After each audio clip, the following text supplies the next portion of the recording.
Bonjour à tous et bienvenue dans cette nouvelle vidéo. Dans la dernière vidéo, nous avions mis en place la base de données, donc nous avions créé notre table post dans le fichier refresh.php. Donc nous avons créé une table post qui contient 3 colonnes, la colonne ID, la colonne title et la colonne body. Aujourd'hui, nous allons insérer des données dans cette table post via le formulaire que nous avions créé dans une vidéo précédente. Donc ce formulaire est sur la page New Post et je vais vous montrer un petit peu comment il fonctionne pour vous rappeler un petit peu comment nous l'avions codé. Donc si la méthode est post, on affiche les données du formulaire en affichant la variable magique $_post. Donc je vais aller sur mon localhost de voix8000, écrire un nouvel article, écrire mon titre et mon contenu, cliquer sur envoyer et on voit bien un tableau qui contient le titre que j'ai envoyé et le body que j'ai envoyé. Donc une fois que ceci est fait, comment faire pour insérer en base de données? Alors pour insérer en base de données, il va falloir que je me connecte à la base de données. Pour me connecter à la base de données, on avait déjà fait le travail dans refresh.php. Donc si je vais dans refresh.php, on voit que pour me connecter à la base de données, j'ai besoin de créer une nouvelle instance de l'objet PDO et ensuite de mettre un attribut spécifique pour la gestion des erreurs. Donc je vais copier-coller ces deux lignes dans mon if, ici dans mon newpost.php. Une fois que ceci est fait, on voit que j'ai également besoin de la variable $path. Donc si je regarde la variable $path, elle est ici. Je vais la copier-coller juste au-dessus. Et déjà là, on a un petit souci. Parce que la constante magique __dir__, cette constante-là, dans le fichier refresh.php, elle correspond au dossier database.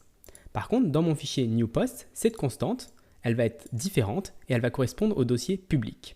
Donc si j'essaye d'accéder à public/database.sqlite, ce n'est pas du tout là où se situe ma base de données. Donc pour avoir ma vraie base de données, il faut que je revienne un cran en arrière et que je me rende dans le dossier database.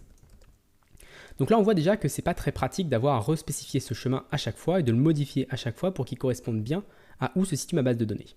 Mais on verra dans une future vidéo comment simplifier tout ça. Pour le moment, on est juste intéressé par faire fonctionner l'insertion en base de données. Donc une fois que je me suis connecté et que j'ai mis mon attribut, je vais pouvoir exécuter ma requête. Comment je fais pour créer une nouvelle requête? Et bien, j'utilise le query PDO prepare ici. Donc je vais copier-coller ça. Et juste avant le var dump, je vais faire mon prepare, mon PDO prepare. Donc maintenant, quelle requête je vais écrire ici? Je vais écrire une requête d'insertion, donc ça va être un insert into la table post. Je vais spécifier les colonnes que je veux insérer, donc la colonne title et la colonne body. C'est les deux colonnes que je veux insérer. Je ne veux pas insérer la colonne ID parce que c'est une colonne auto-increment, donc pas besoin de la spécifier. Et ensuite, je vais mettre les values juste à la suite ici. Alors comment je spécifie ici, dans ces parenthèses, mes valeurs? On pourrait se dire, je vais faire de la concaténation. Alors, je vais juste revenir à la ligne pour avoir un petit peu plus d'espace. Donc ici, je pourrais dire, je vais concaténer mon post, $_post title, ici, et je vais rouvrir les guillemets juste après. Ensuite, je fais une virgule et je refais la même chose pour le body.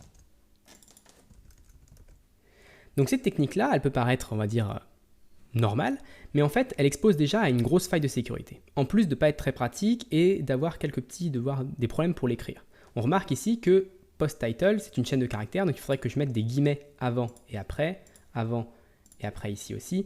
Et on voit que ça devient un petit peu compliqué au niveau de l'écriture de cette requête. De plus, ça expose à une faille de sécurité parce qu'on ne vérifie pas ce qu'il y a dans $_post title. Ici, le visiteur pourrait envoyer des données qui contiendraient du SQL. Et les SQL seraient donc insérés dans ma requête.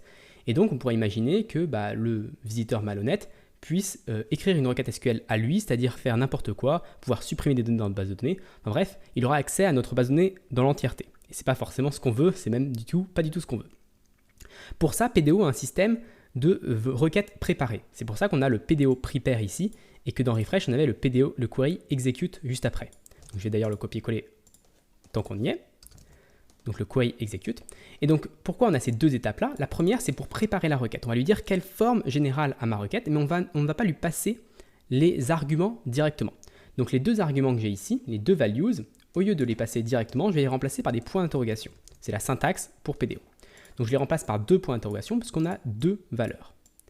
Ensuite, comment on dit quelles sont ces valeurs-là à insérer dans la requête?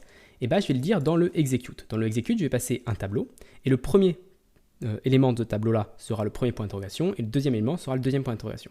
Donc en premier élément, je vais faire post title et en deuxième élément, je vais faire $post body.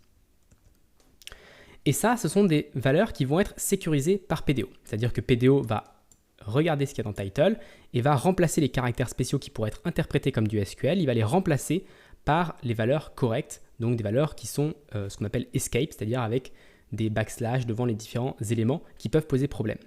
En plus, on voit que c'est beaucoup plus simple à écrire la requête parce qu'on n'a pas besoin de s'embêter avec les guillemets, ce genre de choses. Voilà, PDO s'occupe de tout pour nous. Donc une fois que ceci est fait, c'est tout ce qu'il y a à faire ici. On peut directement lancer notre formulaire et avoir notre donnée, notre post en base de données. Donc je vais réessayer tout de suite. Je vais me re-rendre sur mon new post. Je vais écrire un titre et un contenu. Je vais cliquer sur envoyer et on voit qu'on obtient bien le var DOM sans aucune erreur. Donc a priori, tout s'est bien passé. Donc je vais ouvrir ma base de données avec Open Database. Donc je vais ouvrir ma base de données ici dans VS Code, database.sqlite, ma table post, et je vais pouvoir cliquer ici pour l'afficher. Et on voit que j'ai un titre, un contenu, un titre, un contenu. Alors pourquoi deux fois? Bon, c'est juste un test que j'avais déjà fait auparavant, mais normalement on n'aura qu'une seule ligne. Je peux tout supprimer la base de données et réessayer. Normalement, ça devrait me donner le bon résultat. D'ailleurs, je vais le faire maintenant. Comment on fait pour réinitialiser la base de données? On peut faire php database refresh.php, ça va nous réinitialiser notre base de données. Donc là, c'est bon, elle a été réinitialisée. Revenir sur mon formulaire, réenvoyer les données. Donc là, on me demande si je veux renvoyer les données. Oui. Donc ça va recréer un nouveau article.